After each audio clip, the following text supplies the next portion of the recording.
March 17, 1941. The frigid black waters of the North Atlantic south of Iceland. The night was a vast, ink-soaked canvas, broken only by the white foam churning at the bow of His Majesty's Canadian destroyer, HMCS, Ottawa. But beneath the surface, in a world of pressurized silence and humming electric motors, lurked the real hunter. U-99, a Type 7B U-boat, glided like a phantom through the deep. Inside, the air was thick with the smell of diesel oil, damp wool, and the metallic tang of fear. Every surface beaded with condensation, every ear strained for the one sound they dreaded to hear. Captain Lieutenant Otto Kretschmer, at 30 years old, stood with a quiet stillness that belied the storm he could unleash. He was Germany's most successful U-boat ace, a man known as Silent Otto for his radio discipline and the Wolf of the Atlantic for his lethality. His command style was etched into the boat's very soul. One torpedo, one ship.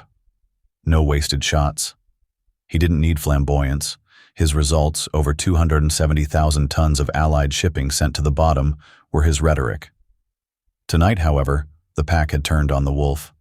For hours, the distant, haunting ping, ping, ping of British ASDIC had been their constant companion. They had been caught on the surface, surprised by the destroyers HMS Walker and HMS Vano during a daring surface night attack on convoy HX-112. A frantic crash dive had taken them deep, but the hunters above were patient and skilled. Kretschmer listened, his face an impassive mask in the dim red glow of the control room lamps. He could hear the hydrophone operator's tense reports, the screws of the destroyers closing, then receding, then closing again. It was a deadly, slow-motion dance. The crew, young men mostly, their faces pale and slick with sweat, watched their captain. His calm was their anchor. He gave a quiet order, his voice barely a whisper. "Take her deeper, 250 meters." The diving officer repeated the command, his own voice tight. The boat groaned in protest, its steel hull compressing under the immense pressure of the depths. Then, the world exploded. The first pattern of depth charges detonated not as a single blast, but as a series of concussive hammer blows that slammed into the submarine. The lights flickered and died for a heart-stopping second before the emergency red lamps bathed the compartment in a hellish glow. Men were thrown from their feet.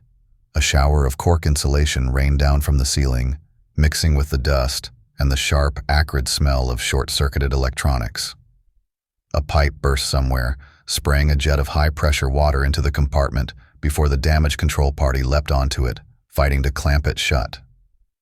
The boat shuddered violently, listing to port. The hunter had become the prey.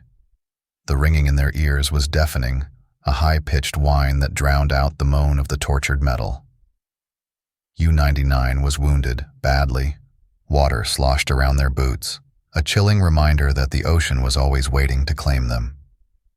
In the red emergency light, Kretschmer's face was a mask of concentrated calculation. He barked orders, his voice cutting through the chaos. "Report damage." The responses came back in ragged gasps. The port electric motor was dead. The rudder was jammed. Worst of all, the high-pressure air lines, their lifeline for blowing ballast and surfacing, were severed. They were trapped in an iron coffin, hundreds of meters down. The destroyers above knew it too. The relentless ping, ping, ping of the ASDIC was a mocking metallic heartbeat, sealing their fate. Another pattern of depth charges rained down.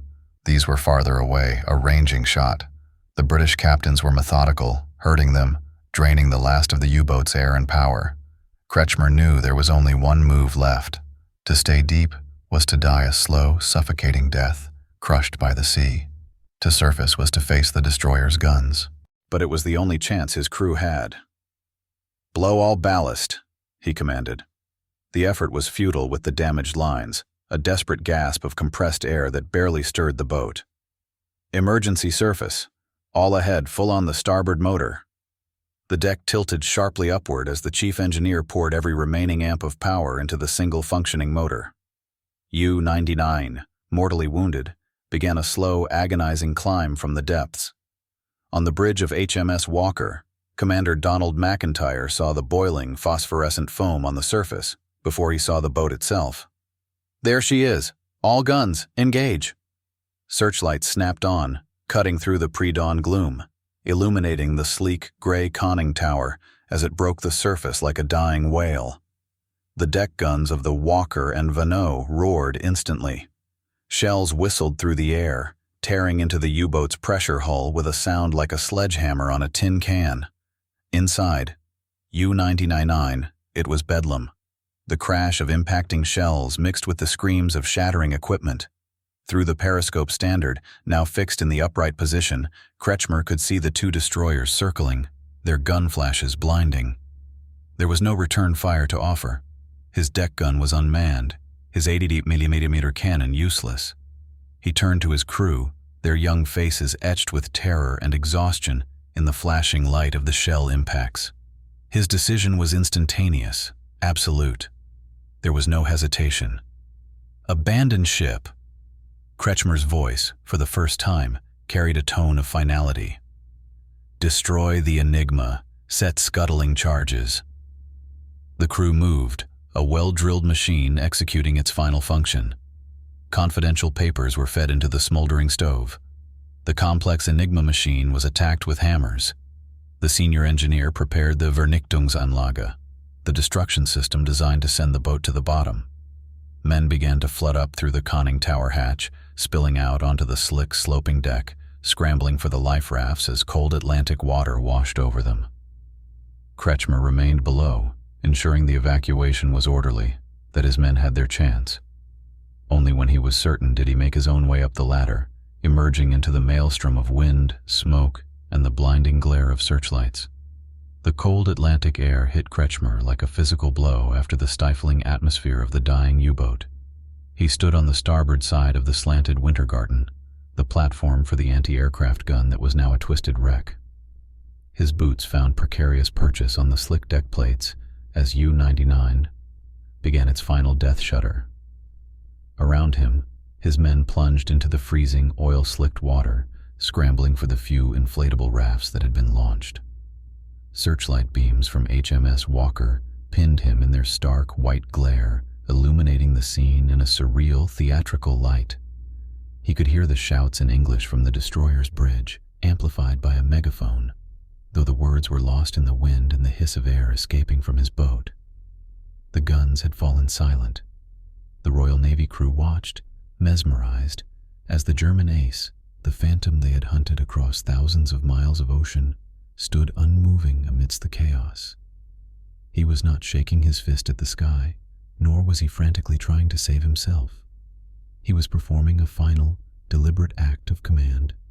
Kretschmer turned his back to the sinking hull and faced the bridge wing of the Walker. He could make out the figures of officers there, their silhouettes against the warship's lights. With one hand gripping the rail to steady himself against the list of his boat, he brought the other to the brim of his white-topped commander's cap. His arms straightened in a crisp, formal salute. It was not a gesture of surrender. It was an acknowledgement, a warrior's tribute to a worthy adversary who had bested him in a fair fight. On the Walker, the moment was met with a stunned silence. Commander McIntyre, a seasoned hunter, watched the scene unfold with a mix of professional respect and profound awe. This was not the fanatical Nazi of propaganda posters. This was a naval officer, honoring the traditions of the sea even in defeat. The salute lasted only a few seconds, but it etched itself into the memory of every man who witnessed it. The deck of the U-99 was nearly awash. The sea boiled around the conning tower as the last pockets of air escaped. Kretschmer's duty was complete. His crew was clear. His boat's secrets were safe on the ocean floor, and he had acknowledged his defeat with honor. He removed his leather bridge coat, heavy and sodden, and let it fall to the deck. With one last look at the vessel that had been his home and his weapon, he stepped off the side and into the churning, ink-black water. The shock of the cold was absolute, 1,000 needles piercing his skin. He surfaced, gasping, and began to swim away from the powerful suction he knew would come. Behind him, with a great gushing sigh, U-99 gave up the fight. Its stern rose momentarily, the propellers glinting in the searchlights, and then it slid beneath the waves, leaving only a spreading pool of oil, debris, and the bobbing heads of its crew. The Wolf of the Atlantic had run its last patrol. The freezing water was a shock that stole the breath from Otto Kretschmer's lungs. For a moment, there was only the brutal cold and the chaotic darkness, the taste of salt and fuel oil. He kicked hard, putting distance between himself and the vortex, where his command had vanished. Around him, the desperate shouts of his men cut through the night, their life jackets and the pale bobbing shapes of the life rafts becoming the only landmarks in the churning water. A searchlight beam from HMS Walker swept across the scene, not as a weapon now, but as a tool of rescue. It settled on him, and he could hear the distinct sound of a motorboat being lowered into the water. The Royal Navy was not going to let them drown. A sleek wooden whaler, manned by British sailors in thick duffel coats, cut through the debris field. Strong hands reached over the gunwale, grabbing the shivering, exhausted German submariners one by one, hauling them unceremoniously but safely into the boat. Kretschmer treaded water, his eyes scanning the scene, instinctively counting heads. He was the last to be approached. A young British seaman leaned over, offering a hand. For a fleeting second, their eyes met. The hunter and the hunted, now rescuer and rescued. Kretschmer took the hand and was pulled aboard, collapsing onto the bottom boards of the whaler among his own men. They were a pitiful sight, soaked through, shivering uncontrollably, their faces blank with shock and exhaustion. No one spoke. The only sound was the putter of the boat's engine and the slosh of waves against the hull. As they drew alongside the towering gray steel wall of the Walker, scrambling nets were thrown over the side. The climb was a monumental effort for men whose strength was spent. Kretschmer, despite his fatigue, went last, ensuring his men were up before him. When he finally hauled himself over the railing and onto the destroyer's deck, he was met not by the hostility he might have expected, but by a ring of curious and, in some cases, respectful silence. The British sailors saw before them the legend-made flesh, a man who had caused untold damage to their shipping, now standing defeated and dripping on their deck. Commander Donald McIntyre descended from the bridge. He approached Kretschmer, the two commanders standing face to face for the first time. The British officer, in a dry and pristine uniform, contrasted sharply with the bedraggled German, whose clothes were soaked and reeked of diesel. "Captain Lieutenant Kretschmer," McIntyre began, his tone formal but not unkind. "I am Commander McIntyre. Your war is over." Kretschmer, ever the professional, nodded curtly. "I would like to see that my men are properly cared for." His English was fluent, his request a commander's first and last concern for his crew. "They will be," McIntyre assured him. He then gestured for Kretschmer to be taken below. As he was led away, he passed a workbench where a British intelligence officer was carefully laying out the components of the U-99's Enigma machine. The crew's attempts to destroy it with hammers had been only partially successful. The rotors and internal wiring, though damaged, were largely intact. It was the intelligence coup of unimaginable value. Kretschmer's capture was not just the loss of a brilliant tactician, it was a catastrophic breach of German naval secrecy. As he descended into the bowels of the ship, the sound of the destroyer's engines increasing to cruising speed, he knew that the consequences of this night would ripple far beyond the loss of a single U-boat.